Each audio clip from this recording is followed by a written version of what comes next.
side. And Aubrey, if you'd like to start recording. Thank you.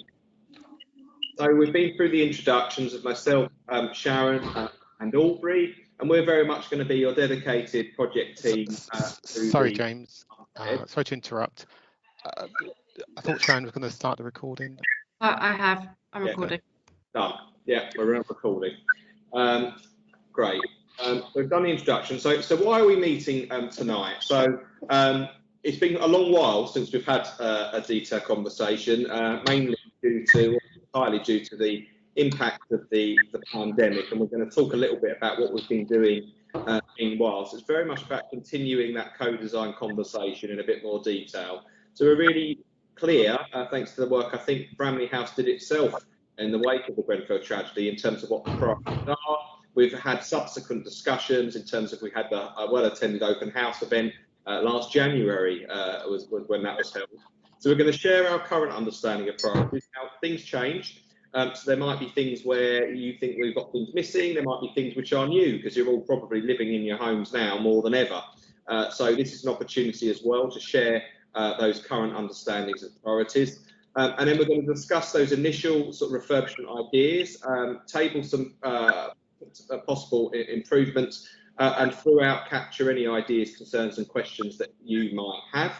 And then in following meetings, we'll be in a place to discuss some of the preferred options, and also review the feedback. So we're going to sort of take a very much a you said we did type approach. So where people might have questions tonight or one-on-one, we want to pull them all together so everybody has oversight in terms of all the various things that people are raising.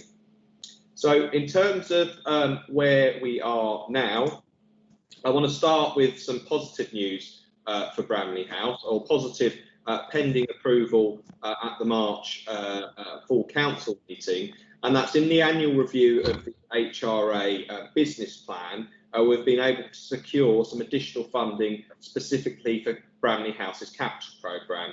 So I'm pleased to tell you exclusively tonight that that amount is £250,000 worth of investment. Wow. And the basis for that has been some of the surveys which Aubrey's going to talk to you about, but also in terms of the council's commitment to go zero carbon by 2030. And for your block, all roads bluntly lead to putting in some additional, but at the same time, value for money investment into your windows. So we would now be able to afford triple glazed windows for Bramley House rather than the double glazed before. Now, with triple glazing, we'll talk about it in a bit more detail. There's a couple of things I want to say. Firstly, for leaseholders in the room, this won't mean additional charges to you. The reason for that is 99.9% of all the leases in this borough are repair only. Because the gap between going to double glazing and triple glazing would be regarded as an improvement, this means this is an element, an additional improvement, if you like, that we wouldn't be charging any extra for. The second thing I wanted to say is just in terms of triple glazing, you get more bang for your buck. We know there are likely to be concerns about other energy performance measures such as external wall insulation, internal wall insulation and so on. But for Bramley House especially, it's a block where in terms of noise, air pollution, leaks, just in terms of warmth and overheating as well, equally in the summer, we feel that for your block, putting an additional amount of funding to this level into your block will make a real difference in terms of you feeling that you've rightly had the attention and the listening ear of us as a council in terms of what will make a big difference for you. Of course, with windows, it's something everyone benefits from. It's not just tenants instead of leaseholders and so on and so forth. But by no means has any firm decision been made. And we're going to talk tonight about some of the options that are available and some of the things we want to be able to do to give you a chance to come and have a look and see for yourself before we commit to anything. So I'm going to hand over to Sharon now, who's going to take us back to January and take us through what you told us at the time. Sharon. Okay, so thank you firstly to everybody that attended the open house back in January last year at 28 Bramley. We collected loads of feedback from everybody in terms of what they liked and what they would want to see changed based on the fit out at 28 Bramley. So a lot of the feedback was about windows and the need to explore further options for windows. So we've been doing quite a lot of work on that, as James said, to look at triple glazing options as well, and we've been talking to planning about what permissions would be granted for the block. We've also refined the specification for kitchens. So we've got a supplier for kitchens now, with two range options for Bramley residents, and we'd be looking to use one of those in number 1 Bramley, which we would use to be the next open house to combine windows and kitchens, and all the feedback that we received from the last open house. We've been looking into the drainage issues that were also fed back to us at the open house, which Aubrey will be talking about a little bit later. Also, some of the feedback around liking the cooker, the decoration and the floor that we'd used in 28. So obviously those will all be used for the internal choices for residents for the internal refurbishment when we're at the point of delivering that. So we've got more kitchen options that will all be put into the resident choice brochure. And obviously Aubrey is now in place to project manage the delivery of a lot of the refurbishments that'll be happening. So then moving on to the next slide. And as you'll all be aware, we've obviously completed the front door replacement programme throughout the last year to 100%. So everybody now has the 30-minute fire door on their front door. Thank you, Sharon. I've got a question here. Samia, come in. Yeah, I see it says 40 doors. What about the voids? Are you not changed? I've not done the voids as well, because that's 45. So I think I'm right in saying it was 5 leaseholders who elected not to have them, and who, based on fire safety reasons, we wouldn't be able to oblige them to. Is that right, Sharon, from memory? Yeah, that's correct. Yeah, the voids do count in the programme. Yeah. Thank you. Thanks, Samia. Good. So I think I mean, if there's one element that's been impacted by the pandemic from a refurbishment point of view across all the blocks we manage, sadly, it's been windows. And I can't tell you how many issues we've had trying to get the windows in, which we promised you last January. And then obviously all our worlds have been turned upside down. And so we haven't been able to do that anywhere near as quickly as we would want. But what Aubrey's going to talk about in a moment, when I stop talking, is some of the surveys that we've been doing and some of the learning. And hopefully that will give some assurance of things getting back on track. But I think to be able to get 100% for all those who wanted them, obviously as a council we agreed to give them to our leaseholders as well without charge, to be able to get that programme done. And most people I've spoken to are really happy with the design aesthetic of the doors, and now we really want to get on and work with you to do the rest of the block. So Aubrey, if I ask you just to take us through some of the thinking that's been taking place and some of the surveys, so just let me know when you want me to move on.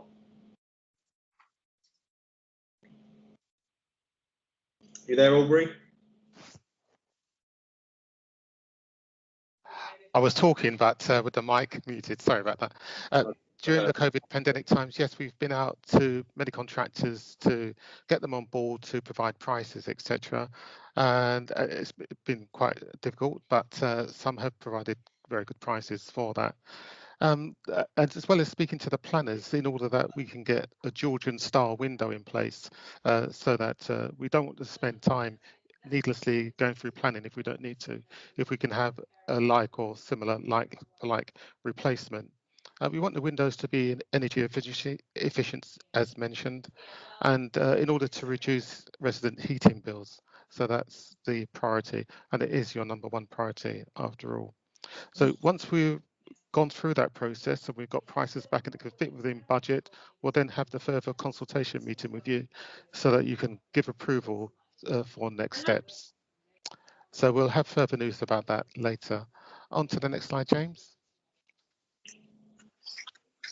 So many of us have been in homes with single glazing, and we can see the pros and cons there of single glazing and being drafty, etc.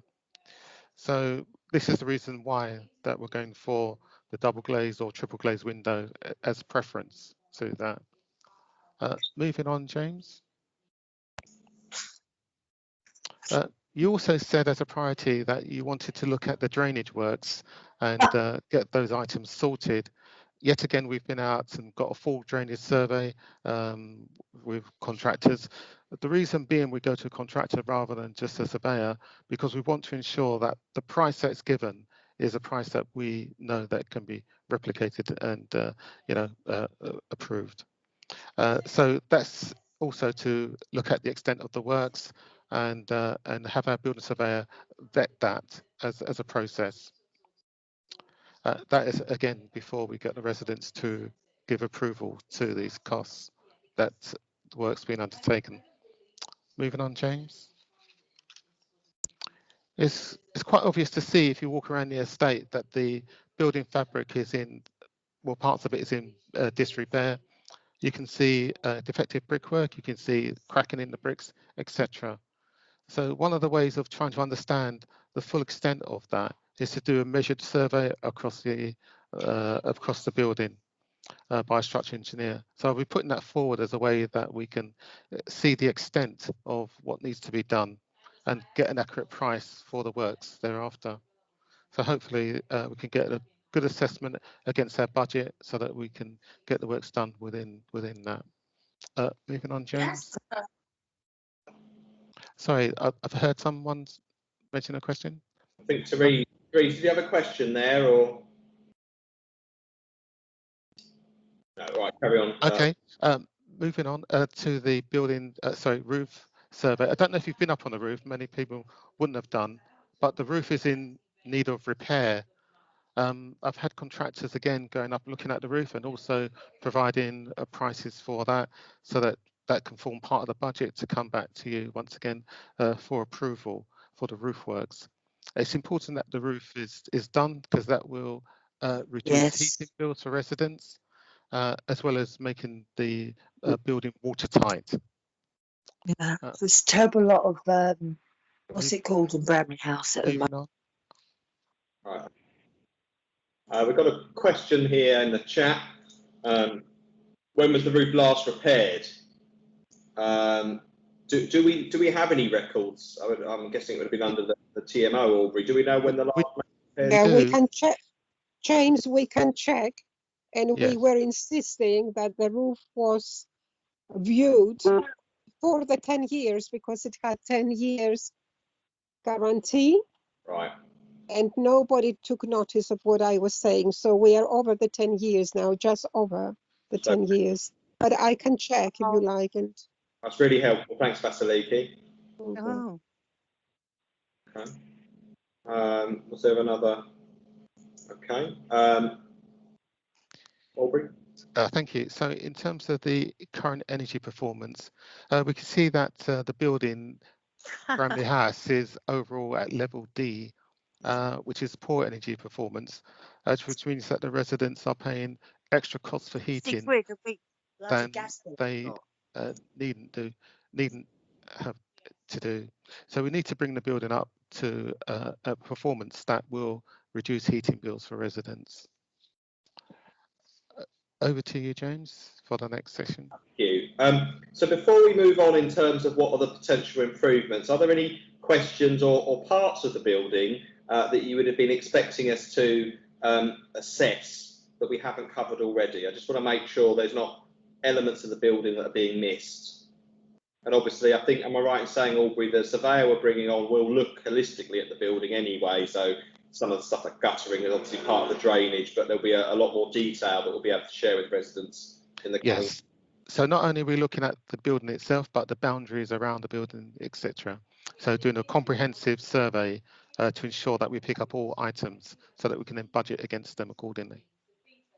Okay. Oh, that's good. All right. I think.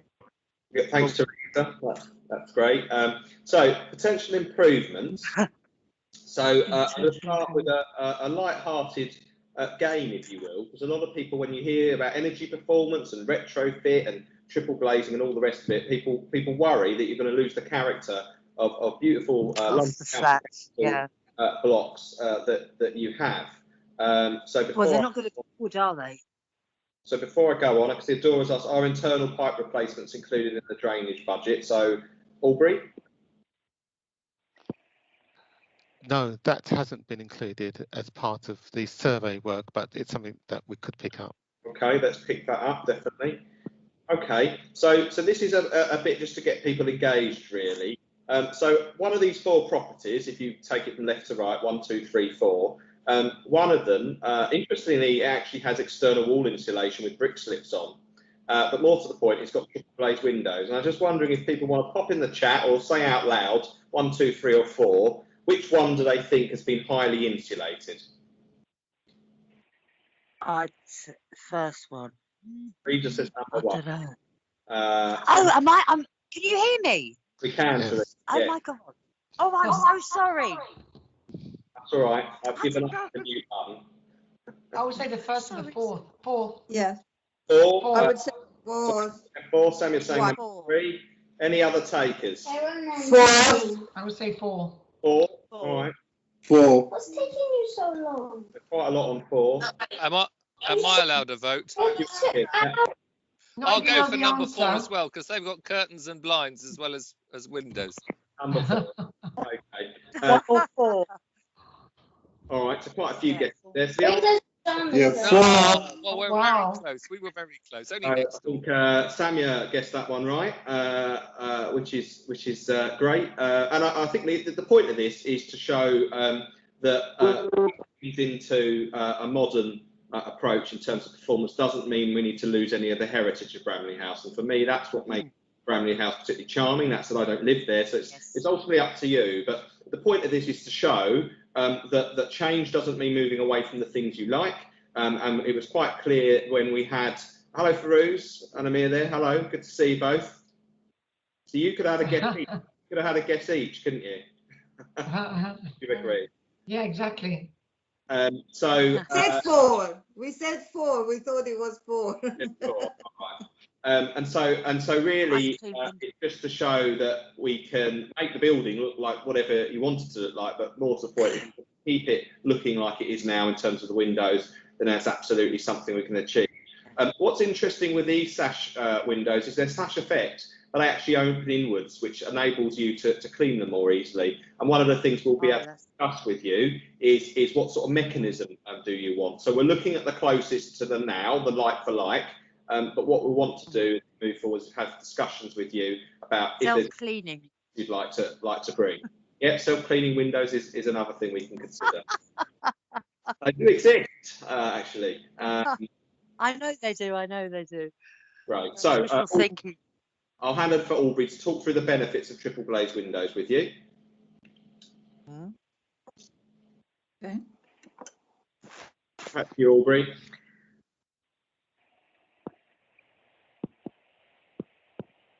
Yeah. You're on mute. I do apologise. I was just saying that these are triple glazed windows with the filled with argon gas, so that will help reduce the heating bills as well as sound insulation. They're very stylish, they look nice, but they're a modern window, so they will offer good performance. As you can see, you wouldn't be able to tell much difference from any others on the street of this sort of Georgian style window. Moving on to the next slide.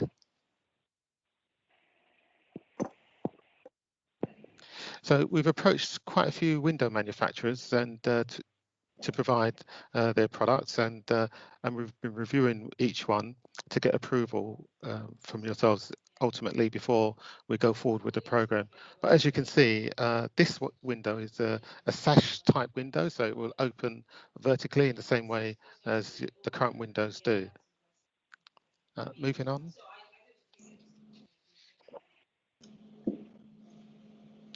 So all in all, the external works that we're going to undertake are packaged up, including the windows, roof surveys, brick fabric and drainage.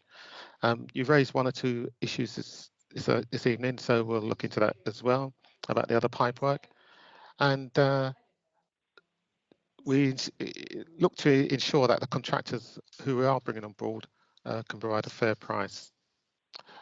I'll just take you through the external works program at the moment, and looking at that, as you can see, there are some dates there this period is starting from April in Q1.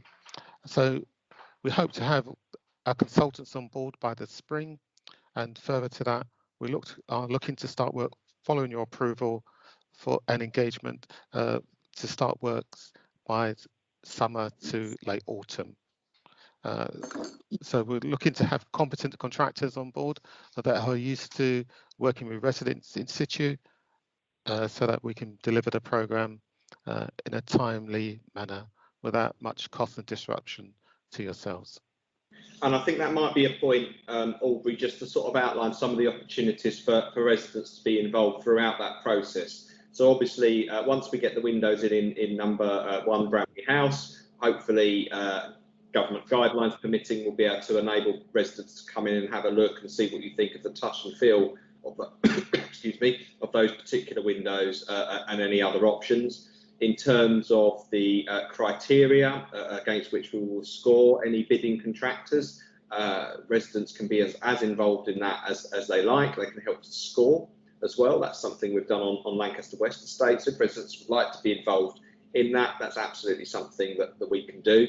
The statutory leaseholder consultation will continue for any leaseholders amongst us, and I've outlined in terms of the triple glazed windows that there isn't a downward pressure there to sort of reduce that level of investment, and obviously in terms of the value of properties, to have windows of that standard will definitely be helpful as well. But as you can see, we're really looking in the next financial year to be able to, again, COVID permitting, finally install the windows, which we've been promising for a number of years. But I hope you can see that we have been trying to progress where we've been able to make progress, but sadly Windows seems to be the one building element that the entire industry has slowed down on. Sharon's now going to talk about the internal refurbishment programme, because we have around 4 void properties on Bramley House, and so she's going to talk about what we're going to start doing with those, hopefully in the next few weeks. Sharon. Yeah, okay, so the internal refurbishment covers some of the top 10 priorities that were identified to us for new kitchens and new bathrooms. It will also include fire doors and fire safety elements like heat and smoke protection, and also energy performance, so smart thermostats, as we showed in 28 Bramley when you came to have a look before. So we'll be starting with the void properties to get these complete so they can be let on the local lettings plan. Then we will be offering a choice of all of those items that are listed for residents internally for their properties. So we've got a contractor in place to complete the works. As I said, we've got many options for kitchens now, and for flooring, etc., and carpets, as we showed before in 28. So each resident will receive a resident choice brochure. Aubrey and I will work with the contractor to make sure that we collect all of that information and look at what works are required within each property through carrying out a stock condition survey. And then once we've got all your choices in, then we'll have an opportunity to obviously meet the people that will be carrying out the works, and then give definite timescales about when each property will be refurbished. So 1 Bramley will, as James said, be displayed for in terms of windows, but also those different options in terms of new kitchens, etc. So then moving on, in terms of next steps, so 28 Bramley has some minor touching up that needs to take place. That'll be happening this week, so that's ready to let. Then we'll be moving on to 1 Bramley next, so that we can have some more resident engagement in terms of the window options. Then obviously we look to roll out the internal refurbishment programme, but also we do have a surveyor appointed, as Aubrey mentioned, to look at feasibility study for all the different external elements that we've talked about. So then obviously we would come back and talk to you about the survey outcomes. And as mentioned, we will send out the slides from today to everybody, just in case anybody hasn't been able to join us, to feedback any further things that we need to take into account, for example, the internal pipe work. So I think that essentially covers all of the next steps. James, there was anything else? Has anyone got any questions or suggestions, any concerns about some of the works? I'll leave obviously out of a total upgrade. So that's a question from Adora. Yeah, excellent question. So it's absolutely our intention, Adora, that in certain a certain point in time, we will be able to offer leaseholders the opportunity to buy into our internal programme. I think, to be perfectly candid, that's not going to be this calendar year. And without putting Sharon on the spot, I think it's something we can look to do in the next calendar year. So for others, this would give a benefit of the economies of scale of the refurbishment that we're buying. So perhaps leaseholders, rather than going and shopping for your own prices on kitchens and bathrooms in particular, can we allow leaseholders to buy our programme? So that's absolutely something we're really keen to do at the time. What we need to do, though, given we're still a relatively new team, is not run before we can walk. So I don't want to overpromise that and set a date in stone at this stage. But really good idea there. Samia says the voting system you used with Treadgold was innovative. Could we have something similar? Yes, absolutely, Samia. So I think when we get to the point, with Treadgold, we had to make a funding decision, which concerned funding from the European Union, bluntly, before Brexit. So we were very much under pressure, and we held a ballot of sorts. I think what we've tried to do is to deliberate and answer queries and build us a consensus as much as possible. But absolutely, if for example, there's a decision to be made about, do you have a sash mechanism or do you have a sash effect with an opening in or out type mechanism, and residents are split, we could definitely look to undertake ballots if needs be. Take the point entirely about residents unable to attend events, and we'll really be led by you in terms of the best way that we can fix that, whether that's us setting up a WhatsApp group so the residents. I'm sorry, I'm going to mute someone there. Sorry, there's a bit of noise coming through. We are going to look at Bramley House e-newsletter as well. I'll talk a bit about that at the end. But absolutely, I mean, in these times, we need to think innovatively to engage with people. And again, we'll be led by you in terms of how do we make sure that happens. If I just may say, because sometimes it's... Sorry, Samia, come in there. Yeah, I mean, because sometimes it's difficult to find a time where everyone is available. And I think lots of people want to get involved and some are not available at weekend or end of the day. So I think if there's a system whereby people, when they have the time, they don't miss the opportunity to have say. I think it's their property. So any use of technology that can allow that would be great. Absolutely, and we've got our app, and we've got a Bramley House page dedicated on our app now, so we can put the link to this up as well. But absolutely, keep telling us what will help to reach everybody, and we'll put that in place, because ultimately, I know we can tell by the number of people here for a block of 45 is phenomenal. So we want to use that passion and energy and work with you to make happen what you want to happen.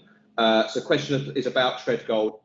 So with Treadgold House, the opportunity was to secure an additional £1.6 million worth of funding, but it was predicated on what's called a deep retrofit, which means a very high level of insulation in terms of the roof, the walls, the windows, and so on, and the ground floor. So this did mean residents making a decision on if they would consider external wall insulation, which obviously 40 metres from Grenfell Tower, we had no idea how residents would respond to that. And so we broke that down in elements in terms of course, we would be looking to put A1, as it's called, which is fully non-combustible wall insulation. We showed people what that would look like, and about 87% of residents voted, and 96% of people said, yes, we would like the funding with everything that comes with it. And only one person, the one person who respondent actually just said, I don't know.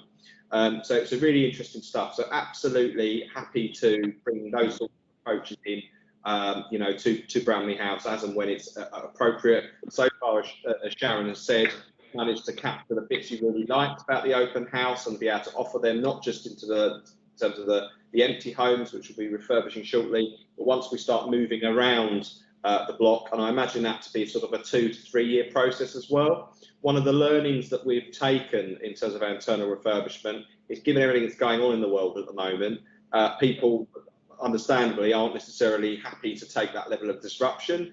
Also, people have stuff going on in their own lives. One of the bits of learning we've taken, certainly from Lancaster West, and it'll be up to you to tell us if it was the same for Bramley House, was very much a case of, under the case of TMO, if you didn't put your hand up straight away, you missed out. So we've got some 44-year-old kitchens and bathrooms above me in Barrington Walk, for example, for exactly that sort of reason. So we're absolutely not going to sort of say, either you have your refurb done this year or you're not at all. So we'll be as flexible as we can be in terms of that internal refurbishment offer. Marlene thinks the forum's perfect to have meetings to provide a lot of flexibility. Yeah, and if we need to hold sort of 2 meetings, if you like, you know, one in the day, one in the evening, that's the sort of stuff we can look at as well once we get to that point. Okay, fantastic. So I'm going to talk about a little bit longer term. This isn't something anybody needs to worry about, but it's a bit of an update in terms of what's happening in the wider world, if you like, with regards to energy and some opportunities that we may have and be able to offer to Bramley House in due course with regards to a heat network. To give some context to this, so in Nottingdale, it's 70% social housing, as many of you will know. And in Lancaster West, we have 2 district heating systems that are both falling to bits, bluntly, and we're constantly having to do lots of heating and hot water repairs. Now, I know Bramley has had a particular issue around drainage and leaks historically, and we've had to patch repair and replace things, and I know things aren't exactly where they would, you know, you want them to be, and that's something we'll obviously look to address. We do have some other blocks that we manage as well, which have those individual gas combi boilers. So the issue with gas, yes, it gives you the immediacy at the moment in terms of heating and hot water on demand, but it's carbon intensive, and it's something which the energy white paper, should that become into law, will mean we're having to phase that out over the next decade. So if it does come into law in 10 years' time, for those of you that have just had a new gas boiler put in, we'll need to phase that out and replace it with something else. Now, there are a range of different options, and there are options that are individual, and there are options that are communal. But what we just want to do is put on your radar a bit of work that we're doing, very early stages at the moment, in terms of looking at a renewable heat network, which will be in a district system. So what will that look like? So in your homes at the moment, you've got your gas combi boilers. So in a modern district system, you have a heat interchange unit where basically water comes in. It's a bit warmer than ambient, but it's not sort of piping hot, if you like. And then you can heat it up on demand in exactly the same way as your gas combi boiler will work. So the idea is some preheated water is circulating at all times, and then when you need it, it comes through, and then electricity basically takes it up to the level that you need it to be. With a renewable network, that can include things like solar panels or photovoltaic panels, so obviously take the hit from an electricity point of view. But obviously in terms of getting that water to a slightly warmer than ambient temperature, you need to find a heat source. So this is just a graph that shows where we are at the moment. You can see the big black segment there is coal being phased out, and then oil behind it, and now natural gas, which obviously all of you have at the moment to heat your homes. As you can see, from 2025, and this is already in law, new build properties can't have gas combi boilers anyway. From 2030, there will be a phasing out of existing boilers, gas boilers in public buildings, and in 2033, that will include domestic and commercial buildings. So because of the wider work that we're doing, not just at Bramley House, but at Lancaster West, we've secured £250,000 to look into the feasibility of this. It It's something the Mayor of London's looking at. It's something that our council's looking at as well in terms of heat networks, which is basically a common plumbing system, really, where you'd have an energy center, and then that would provide the heat, around the network. Now, what we are looking at the moment is a combination of different heat sources. So the one that's just gone live at Verity Close is an air source heat pump. So basically, it's a reverse refrigerator, is the best way of thinking about it. It can extract heat even in the temperatures we had earlier in February. So at the Verity Close low energy home, which some of you would have probably walked past, at Verity Close, we've got PV on the roof and an air source heat pump that is generating heating and hot water, 100% green, 100% renewable, for that property. So it's taking that same approach, but at a mass scale. So we were talking to the Academy and the Leisure Centre, as well as extracting heat from the air. It's possible to extract heat from the ground as well, and this is something that other local authorities have looked at. And a more innovative end of things we're looking at is around wastewater. So Bramley Road and Bowmore Road have quite large sewers going around, which, given the amount of showers and dishwashers and all the rest of it, I won't put you off your dinner, but is going in there. There's a lot of heat that could be retrieved, and Thames Water are really keen to work with us to explore if any of that's viable. So I'm not going to say too much more. Happy to take questions, but I just wanted to make sure that Bramley House is part of that conversation, so that hopefully later down in the weeks ahead, some of you will have an idea of what we're looking at. So yes, that's a great point, Adora. So one of the things Albury's been doing is looking to see if we can secure some additional funding for Bramley House. Now, the good thing about Bramley, in a way, is if we go back to the energy performance certificates, you have a lot of D-rated properties, which is quite low. So we are actively looking to see if we can secure additional funding for Bramley House, which we've had some success of for some of the blocks, not all of them, on Lancaster West. So it's definitely something we've been actively looking at. There are other options as well with solar and PV. You've got some community organisations, some charities and things that are looking at stuff in that space. But absolutely, and I think Bramley House, especially in terms of its solar gain, is perfect in terms of you're getting sun all day long. So it's definitely something we're actively looking at, and would encourage residents to do the same, really, if you see any opportunities. Yeah, and in terms of funding, Sam, you're quite right. So there's the Social Housing Decarbonisation Fund. Now that's going to be £3 billion over 10 years. And I would imagine that Bramley House will be in a place, once that goes live properly, that we could look to bid for. And I think that there are also the UK Power Networks is looking at a range of options as well. So I know Sharon and the team are absolutely looking to see if we can secure something like that for Bramley House. So maybe one of the things we need to do is to sort of understand the appetite and support, and for this in Bramley House. It seems tonight people are interested in it. And maybe that's where we set up a sort of I know you'd all have all your own WhatsApp groups, but ones where we're in as well. And we found that helpful in some of the blocks where we've done that with Lanc West. So certainly Treadgold and Moorland and so on. So if that's something people are interested in, we'd be delighted to make Bramley as green as we can, really. Okay, so before we just hand over to any other sort of questions and ideas and concerns, so we've got here an environmentally friendly WhatsApp. Absolutely, that sounds like a good idea. So we've got a newsletter, which hopefully that QR code will take you to that. You can actually subscribe to a range of council newsletters. And if you put in your address, what we'll be able to do is start to look at doing a Bramley specific e-newsletter. I think in the current climate, with the amount of stuff that's about to be going on, we really want to up our game in terms of our level of communication, specifically to Bramley House, because what we want is not just to be able to say, well, we've done Bramley's windows, but we want to say that residents are as involved as they wish to be, and that's up to you. There's no right or wrong in terms of that. And ultimately, at the end, you feel listened, and that you feel the improvement works that have taken place will be, worthy of the disruption, because we can't promise it to be disruption free. The good thing about windows is they can be done in situ, so nobody's going to have to move out. That said, if people do have particular respite needs, both in terms of works in their home, but but also adjacent to their home. So at the moment, people are homeschooling, working from home, they might be shielding. So before we start, you know, the void works that Sharon mentioned, we'll be contacting residents in the block, and particularly those adjacent to any of those properties about to be worked on, just to see if there's anything we can do.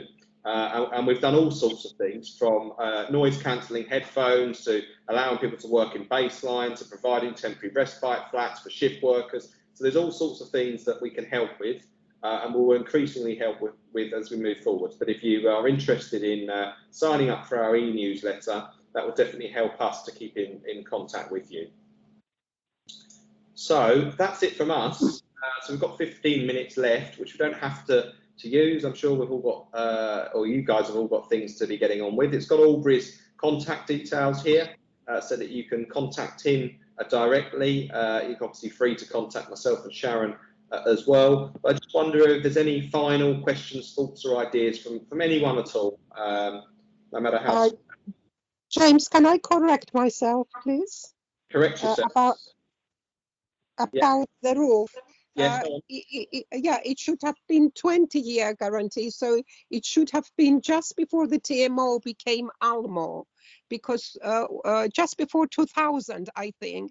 Because once the TMO became Almo, we had the City Challenge project with the decent homes, which started just after 2000 and took us up to 2005, something like that. So it must have been just before 2000 that the roof was done. And it was around the same time that the studios behind Bramley House, the Akava studios, were built. And also we had the security doors at the bottom of each staircase with the intercom to our flats, not from the main gates, but it was around that time. Okay. But you know, the time expired. The time has expired. And can I ask? Can I please ask one question? Because I am personally not worried about the fuel bills in my flat. What I'm worried is that you don't give us much explanation about this money available made to you know, carry out refurbishment in Bramley House. It's a question I've been asking over and over again. Where is the money coming from? It's definitely not a grant. So what is the nature of the money? How is it going to be paid back? And how are the residents' rights, you know, going to be affected or compromised in the eventuality of all sorts of things that might happen? Yeah. We have seen big tragedies, big disasters like the COVID-19, and you know, we don't know what is going to come next. Oh, I understand that, Vasiliki. Yeah, so that's absolutely fine. So this particular funding, so we've got about 1.8 million, I believe it is, for Bramley House in total, for all the works that we're talking about, including this additional 250,000. So every year, as part of the housing revenue account, which is basically formed entirely of tenants' rents and occasional grant, but largely it's self-sufficient and has been for about 25 years now. So the money is coming from tenants' rents, plus, given the scale of the capital works that we have to deliver as a council across the borough, we are looking at borrowing. But there's limits to that. So when Theresa May was Prime Minister, she lifted the cap in terms of local authority borrowing, so that we were able to borrow and basically hedge against the rents that people will be paying in the future.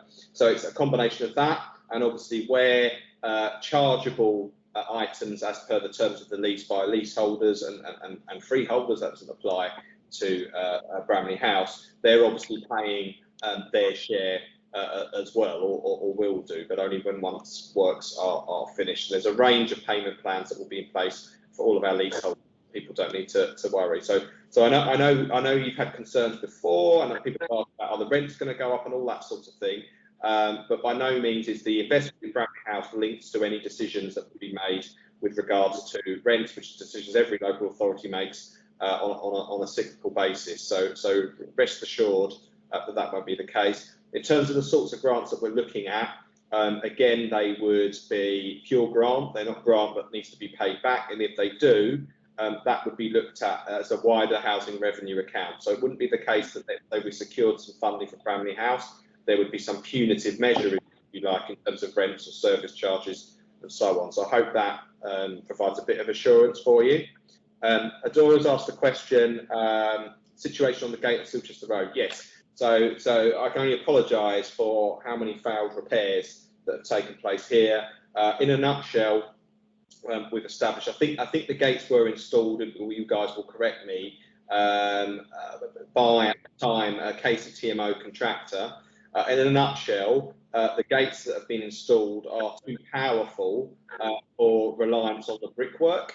And so what's happening is every time we fix one element, the next weakest bit of the brickwork or the next weakest bit of the gating system fails. So I think I'm right in saying, Sharon, is someone coming to site tomorrow to have a further look at this? And we are probably, and we're thankful. Right. And I think we're looking at wholesale replacement or at least substantial work. So certainly a steel post that will need to be cemented, probably a good metre into the ground so that it can withstand the strength of the closing mechanism. We think on the south side, the size of it there should be adequate. So that one won't need to have works undertaken. So at the moment, I'm afraid we do need to manually close that gate, and I apologise once again for the inconvenience on that one. I know it's taken far longer than any of us would like, but that's the facts as I understand them. Samia, you've had your hand patiently up.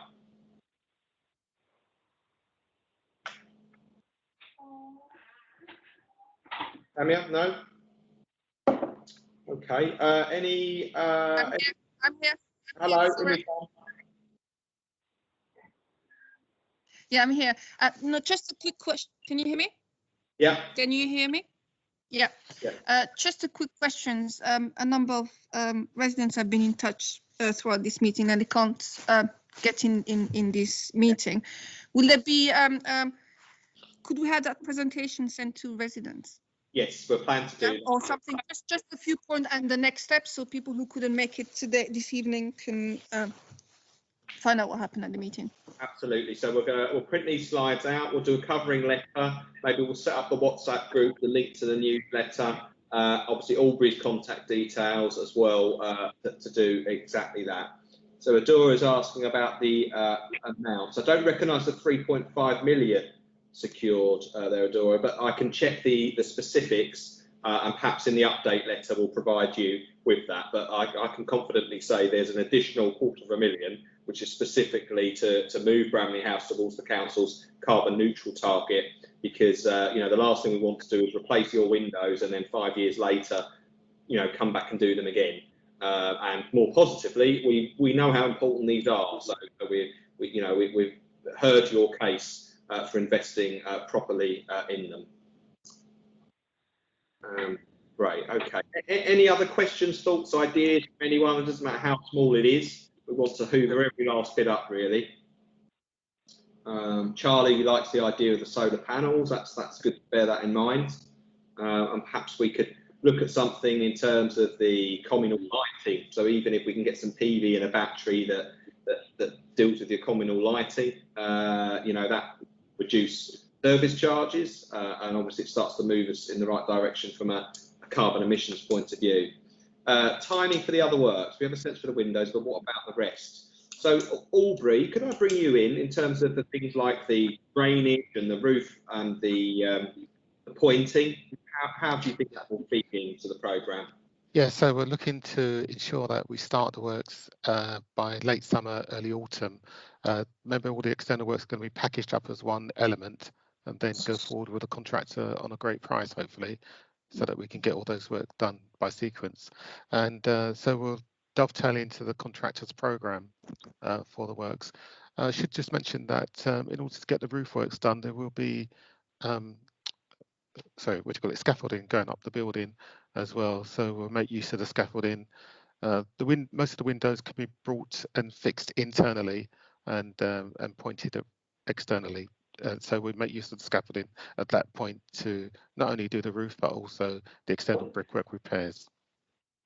Thank you. And obviously we'd make sure that the resident plenty of notice in terms of scaffolding, any insurance concerns, and obviously the windows you have at the moment, some of them are not secure. So we will make sure that the scaffolding it has alarms and all the relevant checks and balances to give that assurance as well. Yes. Adora, yes, I will confirm that in a letter for you. I don't recognise the 3.5 million. It was something like 1.8 something. Rings a bell, but I will double check that for you and put that in writing for all residents. Basiliki. Yes, the kind of fabric we have on the roof now is not one that people can walk on daily, for example. What sort of roofing are you looking for? Because in previous years, we asked whether we can use the roof to watch the carnival, you know, if we can have, you know, kind of fencing around and people, or, you know, sometimes people like to go and sunbathe on the roof. But unfortunately, what we have now is very cheap fabric, and we are not allowed to go on the roof. Of course, it's not safe as well. But what kind of roof material are you trying to go for? You're looking for? So I'll bring Aubrey in on the technical aspects. If we were able to secure additional funding, we would look at sort of warm roof systems that would be very highly insulating rather than repairing what's there. So some of it will be depending on what the surveys come out with. The issue we have in terms of access to the roof is in terms of the fixtures and fittings and the mechanical and electrical stuff that's on the roof.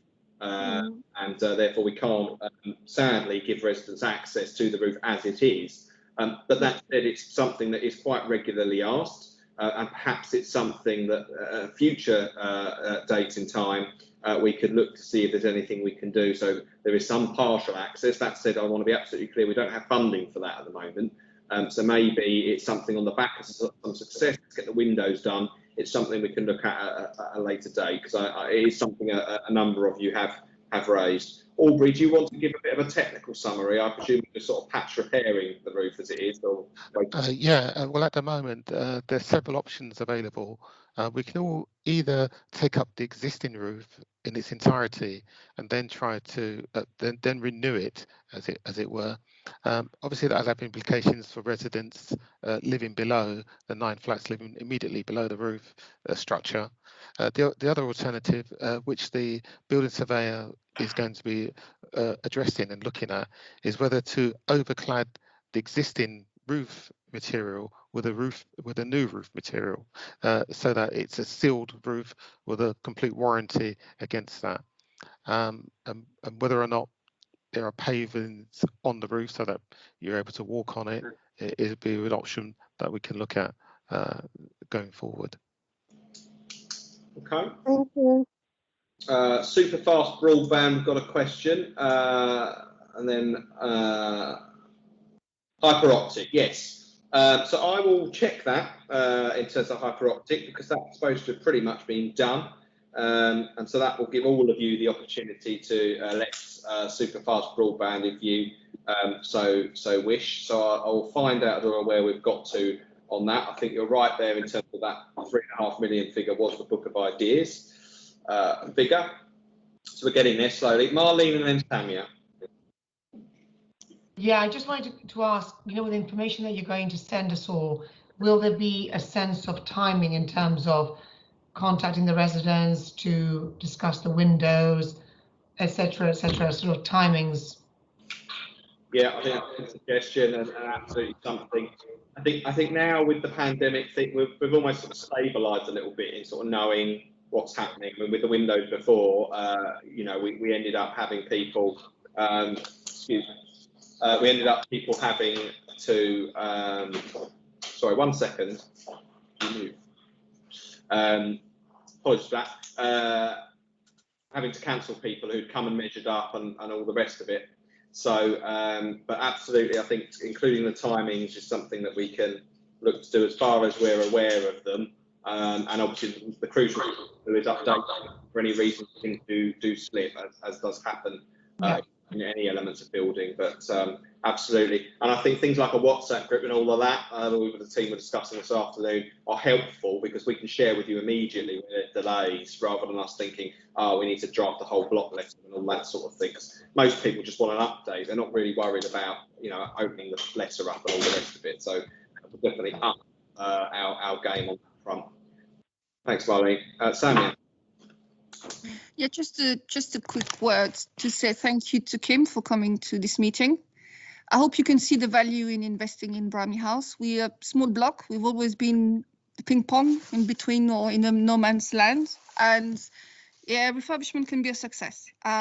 We're particular people. We've got our ups and downs, but overall, I think we just want to live in decent homes and be happy in Bramley House. So thank you for approving that. Well, Samir, you really don't need to thank me. I have to thank you guys. I've got to thank you guys for your patience, because it's 2021 and it has taken us time to get there on this journey. And I take responsibility. That part of which, if I was going to blame anyone, it's consultation does delay things, but I think it's just so important in order to do that. And I'll come back to consultation in a minute. Can I also just thank everybody, James and your team as well, for putting this together? It's fantastic. And can I just say even more thanks for managing to get this grant money. I mean, that's absolutely amazing. I'm not allowed to tell you because it's all embargoed, you know, but we've managed to secure a staggering amount of money, you know, which will all go to help greening our buildings and making our homes, you know, back to a decent standard, look great. And so again, you know, I just want to say thank you. The other thing I just want to end on consultation is that you'll be getting the second round of consultation on the Silchester arses coming round, I think very soon. I know they're working on it now and they want to go up. I think before you see that, I mean, and I'm very conscious of the consultation I've been having up at Edenham, because there are issues that are being raised there, which I think are very fair. And I want you to please remember that this is a consultation. And I think one of the mistakes that we made at Edenham, and I hope it's not going to be and it will be an issue as far as Silchester is concerned, is that we've been to see the planners, and we say to them, well, look, you know, how many stories do you think we can get on this particular site? You know, because we've got this massive problem with finding new homes, and we've got very few sites, and our sites are all quite small and complicated, and you can see that for yourself if you know the site at Silchester. So we will be coming and saying to you what you feel about scale and massing and marks on the building, etc., etc. And I'm really looking forward to getting your feedback on that. And it's important you all participate. But you know, you have heard from me that I'm giving a pledge that we will listen to what you have to say and what other people, obviously in the surrounding areas, have to say, and take that into account. You know, but please just recognise, you know, that we are desperate to find some new homes in this borough. You know, we have a target each year of 354, I think we've had this year, which is a lot of homes. And building them and finding them in this borough is going to be a real challenge. But, you know, thank you again, and thank you for inviting me. Well, you didn't invite me, but I turned up. Yeah, you get trashed.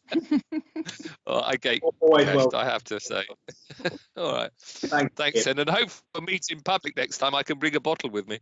So that's the lead.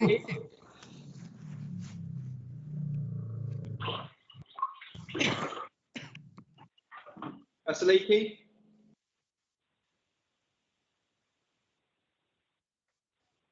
You're on mute, Vasiliki. Okay, I was just referring to what Kim has said, and I thank you for what he has said. But has he ever considered or even discussing the possibility of putting more flats on top of Bramley House? Because again, in the past, we had surveyors who checked the foundations, they checked the basement, the roof, the foundations, absolutely everything, and they confirmed, they assured us that one more level of flats can go on the roof. And while we are discussing about quality of the roof, we might as well think what can be done in the long term. And if one more level of flats can go on top of the third level of Bramley House, then there you are, you have more flats, more housing. Why not? Well, okay, so I was just going to come in and say thank you. That's so brilliant that you've actually said that. I went to a consultation on what is referred to as top hatting up at Holmfield House, Trellick, and I was unable to go to the other one, which was on Manchester Drive, which apparently got abandoned because everybody got so angry and they couldn't even get round to the presentation. And so it's interesting to see how different people have different views on this top hatting. What we decided to do is we did a quick scope of all the homes, and we've got, what, 900 or whatever it is, so 650, I think it is, individual buildings. And we looked at the ones where we're going to replace the roof, and we thought, well, if we're going to replace the roof, could we put an extra story on? And we discounted a few down quite quickly. And then we came down, we selected 2 that we felt were good candidates, and then we went into a detailed evaluation to look at how you do this, because it's really complex. And that's not just looking at how you build it, but also how physically you do this. Do you have to move people out? Can you do it with people in situ? You know, and these are using lightweight constructions that they effectively crane up onto the roof. And I went to see the one that Jonathan Rosenberg is involved in, the Wetch one in Westminster, and there they were putting this extra story on a block where people were actually living underneath it, which I thought was quite interesting. So we're going to do a really detailed look at this and then work out the logistics of how you physically do it without disrupting people's lives, and then we could work out whether or not it's economically viable, because and these are all things that we wanted to test before we went out. I've got a feeling that Bramley House, I know obviously it was looked at initially, but we're quite a long way off doing that. And it sounds to me as if we're going to miss the boat on your new roof because, as I say, these things take a bit of time. But it's thank you for raising it and with me. Okay, thank you very much. Yeah, and you. if you can put in writing to assure residents that they will never come to a situation where there is a stock transfer or the regeneration that we nearly went through just before the fire, I would be very, very grateful. I'd be very happy to do that. I mean, I'm very happy to say that as far as we're concerned, there will be no regeneration. Somebody's been moaning at me on Twitter today because of what's happening at Warmington Green, because effectively that was a decision. We need to see it in writing. You want to have it in writing? Thank you very much, yes, but we need to see it in writing. I will give it to you. I'm very happy to give it to you in writing. As far as transfer of management, I will spend all the money for you. Okay, just as far as the management of your properties are concerned, of course, that's all down to you guys. It's not down to me. But yeah, I'm happy to. I'll write myself a note of confirm that to you. What shall I do? Shall I send it to you, Samia? Yeah, and can I just say, remember what you said to Silchester after the fire? You said regeneration is dead. Yes. A statement like that there's no coming back to life. Yeah. Okay, I'm writing it. Can I say I had to say that to them about 4 or 5 times, which I have to say is really upsetting because it makes you realise the fear and upset and anxiety that such a thing causes for people, and we don't want to repeat that. Yeah. Thank you. I'm happy to do that. I would be delighted if you write to me directly, Kim.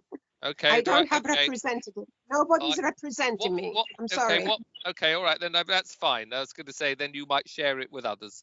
And Kim, your comms team could send it to all residents. Yeah. So as a letter by post. James, could you just send me a proper address and everything, and then I'll take that down and I'll get that done. Well, I think the suggestion to go to all residents is the sensible one. I think it'd go to all residents. Right. Is the sensible one. Okay. So there will be no regeneration. I think we can be clear of that. And in terms of what we're able to move on with, I hope today we've finally given you something to be quite positive about and excited about. You know where we are at baseline as well, and as I say, do keep in touch with any of the questions or concerns. Often it's after these events take place that people start to think of things that they might have questions about. and we'll look to capture that and make sure that we have regular communications with you all to sort of take you all on that journey with us. So unless there's any final thoughts from anybody, no? Okay, well, I'd just like to thank you for your time. Charlie? Thank you. Thank you very much. Enjoy the rest of your evening.